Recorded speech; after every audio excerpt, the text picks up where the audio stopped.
नमस्कार दोस्तों, study mirror के यूट्यूब चैनल पर आपका फिर से स्वागत है। हिस्ट्री के क्वेश्चन की सीरीज हम कर रहे हैं और फिर से हाजिर हैं 10 महत्वपूर्ण क्वेश्चनों के साथ। चलते हैं आज के पहले क्वेश्चन की तरफ। आज का पहला क्वेश्चन है, कोणार्क स्थित प्रसिद्ध सूर्य मंदिर का निर्माण किसने किया था? तो नरसिंह प्रथम ने कोणार्क स्थित सूर्य मंदिर का निर्माण किया था। और राजा नरसिंह देव प्रथम, जिनका संबंध था गंग वंश से इनका संबंध था, इन्होंने कोणार्क स्थित सूर्य मंदिर का निर्माण कराया था। कोणार्क का जो सूर्य मंदिर है वो उड़ीसा राज्य के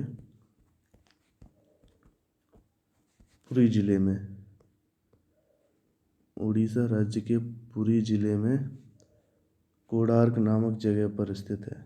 ठीक है, कोणार्क का सूर्य मंदिर कोणार्क के नाम से ही है, कोणार्क नाम के शहर में है, उड़ीसा राज्य के पुरी जिला में। कोणार्क मंदिर जो कि यूनेस्को की वर्ल्ड हेरिटेज साइट है, विश्व धरोहर स्थल भी है।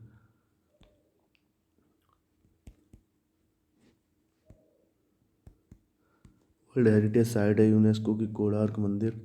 और यूनेस्को की वर्ल्ड हेरिटेज साइट में 1984 में से जोड़ा गया था।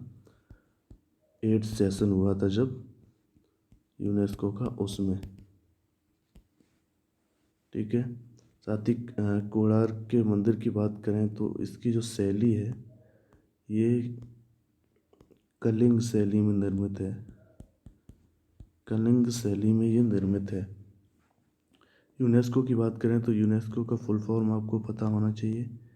UNESCO the United Nations educational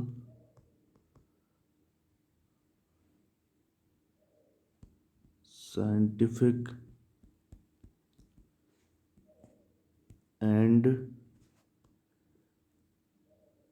cultural Organisation.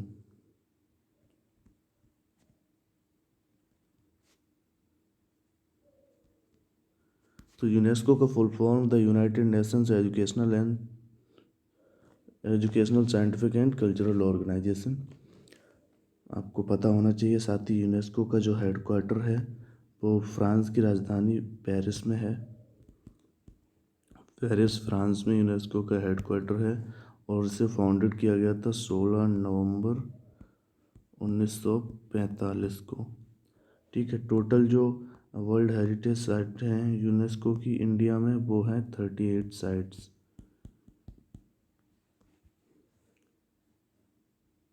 तो चलते हैं अगले क्वेश्चन की तरफ। अगला क्वेश्चन है, प्राचीन भारत में किस विदेशी राजदूत ने इंडिका नामक पुस्तक लिखी थी? तो इंडिका नामक पुस्तक मेगास्थनीज ने लिखी थी। मेगास्थनीज एक यूनानी था, यूनान का एक राजदूत था जो कि चंद्रगुप्त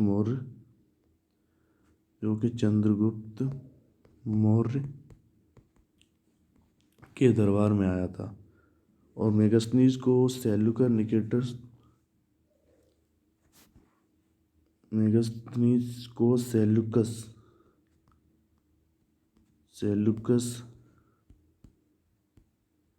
निकेटर्स ने चंद्रगुप्त मौर्य के दरबार में भेजा था।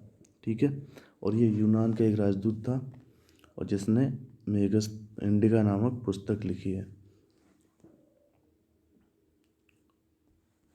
अगला क्वेश्चन है, दास प्रथा उन्मूलन का अंतर्राष्ट्रीय दिवस कब मनाया जाता है? तो अंतर्राष्ट्रीय दास प्रथा उन्मूलन दिवस 2 दिसंबर को मनाया जाता है।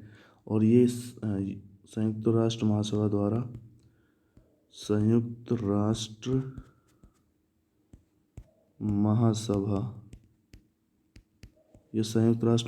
द्वारा वर्ष 1986 से दुनिया भर में दास प्रथा को खत्म करने के लिए मनाया जाता है।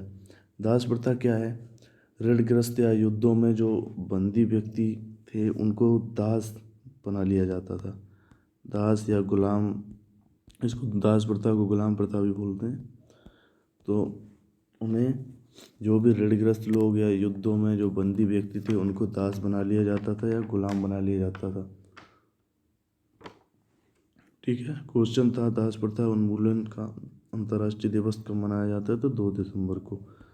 अगला क्वेश्चन है दिल्ली शहर आधिकारिक तौर पर राजधानी भारत की राजधानी कब बना, तो 13 फरवरी 1931 को दिल्ली भारत की आधिकारिक राजधानी बना।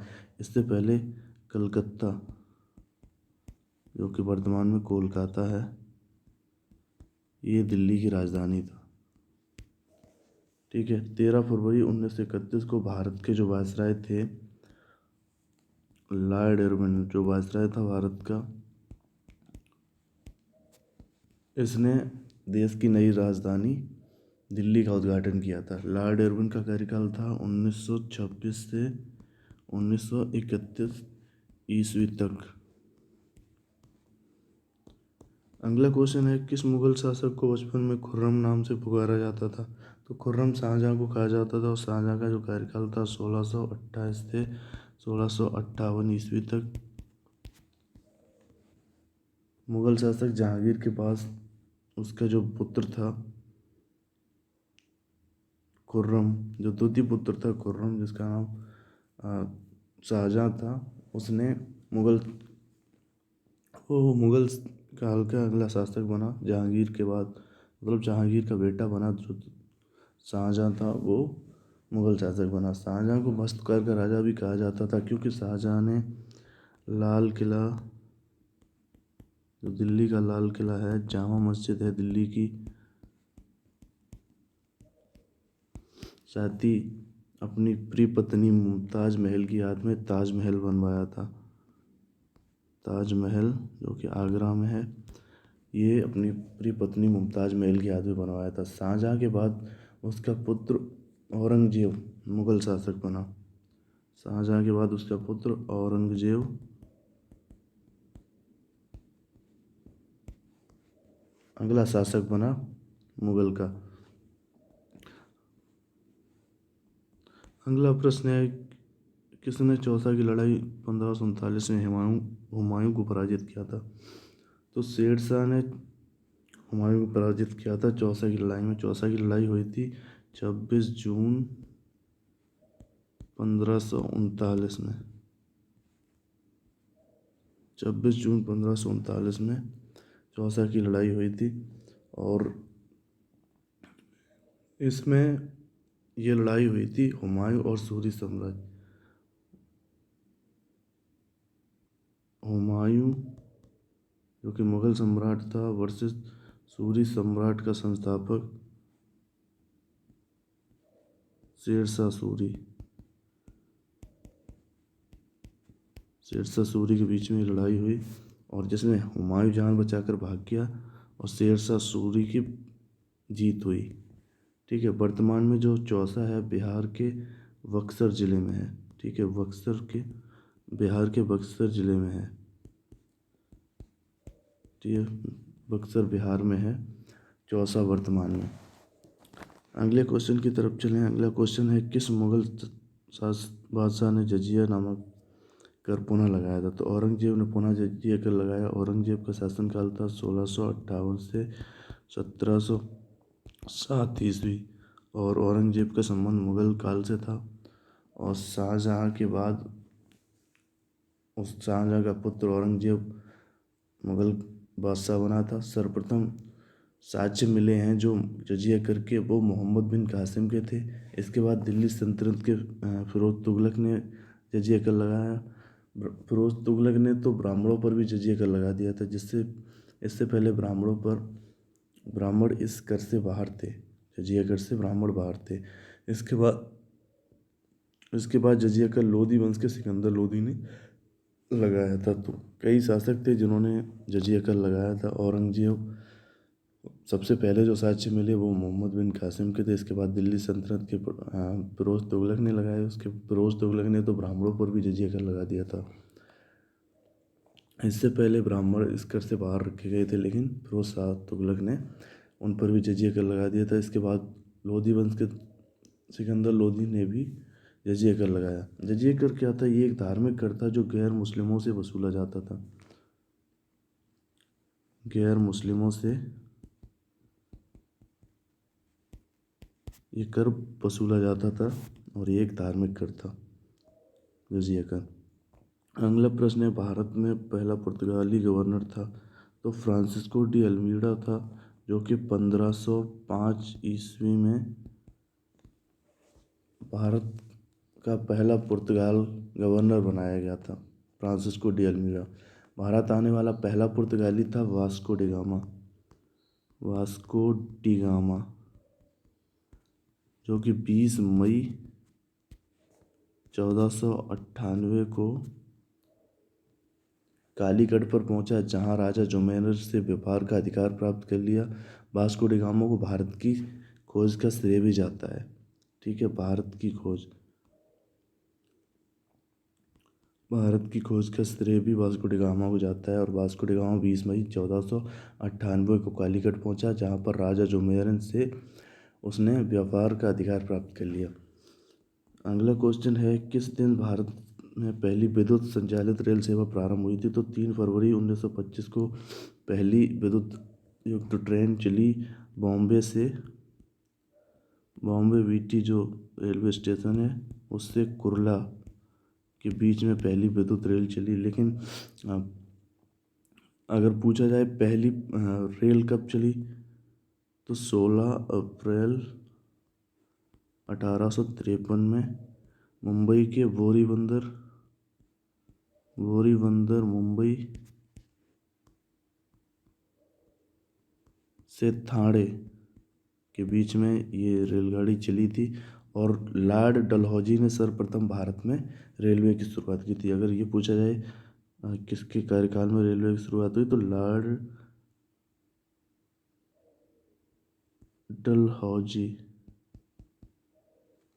डलहौजी के शासनकाल में सर्वप्रथम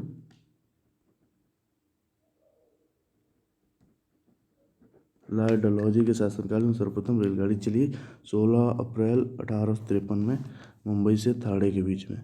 मुंबई का जो बोरीबंदर रेलवे स्टेशन है उससे थाणे के बीच में ये रेलगाड़ी चली थी 16 अप्रैल 1853 में। क्वेश्चन था कि पहली विद्युत संचालित रेल सेवा कब आरंभ हुई, तो 3 फरवरी 1925 को। अगला प्रश्न है कि शेरशाह सूरी का मकबरा कहाँ स्थित है? तो सासाराम बिहार में शेरशाह सूरी का मकबरा स्थित है। और शेरशाह सूरी की बात करें तो इसने मुगल शासक जो था हुमायूं को चौसा के युद्ध में 1540 में हरा दिया और उत्तर भारत में सूरी साम्राज्य की शुरुआत की। शेरशाह सूरी पहले बाबर के लिए एक सैनिक के रूप में काम करता था। बाबर का एक सैनिक था, शेरशाह सूरी सैनिक के रूप में काम करता था। लेकिन उसने जो मुग़ल शासक था, बाबर का जो बेटा था हुमायूं, उसको 1540 में चौसा के युद्ध में हराकर उत्तर भारत में सूरी साम्राज्य की स्थापना की। सूरी साम्राज्य की बात करें तो सूरी साम्राज्य यह एक अफ़गानी साम्राज्य था, जिसकी चमक अगर उत्तर भारत में किसी ने चमकित की तो वो शेरशाह सूरी था। ठीक है, शेरशाह सूरी ने उत्तर भारत में इसकी जो चमक थी उसको चमकित किया था, सूरी साम्राज्य की चमक को। साथ ही शेरशाह सूरी की बात करें तो शेरशाह सूरी का असली नाम फरीद था। शेरशाह सूरी का असली नाम था फरीद। और शेरशाह सूरी को ग्रांड ट्रक रोड इसे शॉर्ट में बोलते हैं जीटी रोड। शेरशाह सूरी ने जीटी रोड का निर्माण करवाया था। और इस जीटी रोड को सड़के आजमी